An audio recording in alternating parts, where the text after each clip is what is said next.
Assalamualaikum warahmatullahi wabarakatuh. Izin memperkenalkan diri, nama saya Eka Kartina, kelas 11 MIPA 3. Kali ini saya akan membahas materi mengenai tirani matahari terbit. Dilatar belakangi ketika Jepang menyerang Angkatan Laut Amerika Serikat pada tanggal 8 Desember 1941 di Pearl Harbor, Hawaii. Kemenangan Jepang seolah-olah tidak dapat dikendalikan karena serangannya yang dilakukan secara terus-menerus. Setelah hancurnya Pearl Harbor, kemudian Jepang juga berhasil menduduki wilayah Filipina pada tanggal 10 Desember 1941 dan Burma pada tanggal 16 Desember 1941. Tidak lama setelah itu, Jepang juga berhasil memasuki wilayah Indonesia, tepatnya mendarat di Kalimantan pada tanggal 11 Januari 1942 dan menyusul ke pusat kekuasaan Belanda yang berada di Sumatera dan Jawa.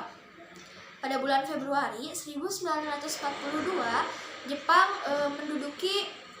berhasil menduduki wilayah Pontianak, Banjarmasin, Makassar, Palembang, Bali, dan beberapa wilayah lainnya.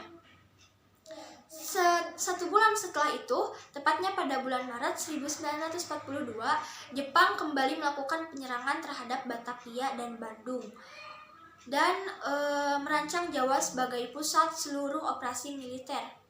Menghadapi serangan kilat dari Jepang tersebut, Gubernur Jenderal Hindia Belanda, Tjarda van Starkenborg, dan Panglima Tentara Jenderal Hatterporten tidak berdaya untuk menghadapinya.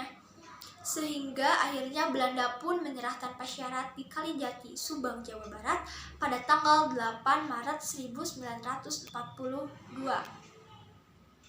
Keesokan harinya, Jenderal Hatterporten memerintahkan kepada seluruh tentara Belanda untuk menyerahkan diri kepada Jepang dengan ditandatanganinya Perjanjian Kalijati tanggal 9 Maret 1942. Indonesia resmi berada di bawah kekuasaan Jepang. Awalnya Jepang disambut dengan amat sangat baik oleh rakyat Indonesia karena Jepang dielungkan sebagai saudara tua yang dipandang telah membebaskan rakyat dari penderitaan penjajahan Belanda. Untuk mendapat simpati serta dukungan dari rakyat, Jepang melakukan propaganda yang setiap kali Radio Tokyo menyiarkan lagu Indonesia Raya di samping lagu Kimigayo, kemudian Jepang memperbolehkan Indonesia untuk mengibarkan benderanya bersampingan dengan bendera Jepang, dan Jepang juga mempropagandakan kemerdekaan kepada Indonesia, kemerdekaan dari penjajahan Belanda kepada Indonesia. Untuk mendapat dukungan pemerintahan pendudukan Jepang yang bersifat militer, Jepang mengembangkan pemerintahan sipil pada Agustus 1942. Kemudian meningkatkan sistem pemerintahan dan mengeluarkan Undang-Undang Nomor 27 tentang aturan pemerintahan dan dimantapkan oleh Undang-Undang Nomor 28 di mana kekuasaan tertinggi berada pada kepresidenan.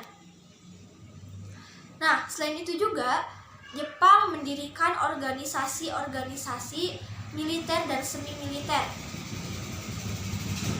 Organisasi militer diantaranya ada Heiho dan PETA. Heiho ini organisasi militer yang dibentuk oleh Jepang yang bertujuan untuk meningkatkan pertahanan militer, sedangkan Heiho memperketat atau meningkatkan organisasi sebelumnya. Adapun organisasi militer seperti Seinenden adalah organisasi semi militer yang dibentuk oleh Jepang yang beranggotakan pemuda yang berusia 14-22 tahun.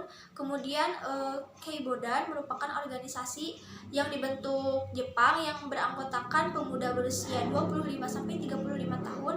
Ada juga Funchikai, terus juga Hezbollah, Gokutai. Itu adalah organisasi-organisasi yang dibentuk oleh Jepang. Namun di balik Di balik senyum manis Jepang dan propaganda yang menjanjikan, ternyata Jepang juga menyimpan tindakan kejam seperti dilakukannya ekonomi perang. Ekonomi perang ini adalah segala kegiatan ekonomi yang ditujukan hanya untuk kepentingan kegiatan perang saja, yang membebankan rakyat Indonesia. Kemudian selain itu, Jepang juga mendirikan Pengerahan Romusa, di mana Pengerahan Romusa ini membuat rakyat Indonesia semakin menderita karena rakyat Indonesia disuruh kerja paksa, sehingga rakyat Indonesia banyak yang gugur dalam Pengerahan Romusa ini. Nah, karena semakin lama tindakan Jepang semakin semena-mena, semakin tidak adil, semakin kejam. Akhirnya muncullah perlawanan dari rakyat Indonesia. Misalnya, perlawanan peta di Mareueuh, Aceh pada bulan November 1944 yang dipimpin oleh Yugun Teh Hamid. Kemudian perlawanan rakyat Indramayu pada bulan April 1944. Ada juga perlawanan dari rakyat Kalimantan yang dipicu karena tindakan Jepang yang semena-mena terhadap rakyat Kalimantan. Dan banyak lagi perlawanan seperti perlawanan Singaparna, perlawanan Papua, dan banyak lagi perlawanan. Namun seiring dengan berjalannya waktu, keadaan Jepang semakin tidak stabil. Akhirnya beberapa waktu kemudian Jepang pun kalah oleh sekutu, dan akhirnya Indonesia pun merdeka. Adapun dampak-dampak yang dihasilkan karena adanya Jepang di Indonesia, diantaranya adalah rakyat Indonesia jadi tahu apa itu tentang militer, tentang pendidikan militer, bahkan tentang pertanian. Banyak yang dihasilkan atau manfaat dari adanya Jepang ke Indonesia. Namun ada juga dampak negatif atau kerugian yang ditimbulkan oleh Jepang di Indonesia, seperti misalnya banyak korban jiwa atau banyak rakyat yang menderita. Kemudian selain itu juga sebagian kekayaan Indonesia diambil oleh Jepang, dan banyaknya harta-harta rakyat yang dirampas oleh Jepang. Mungkin sekian dari saya. Wassalamualaikum warahmatullahi wabarakatuh.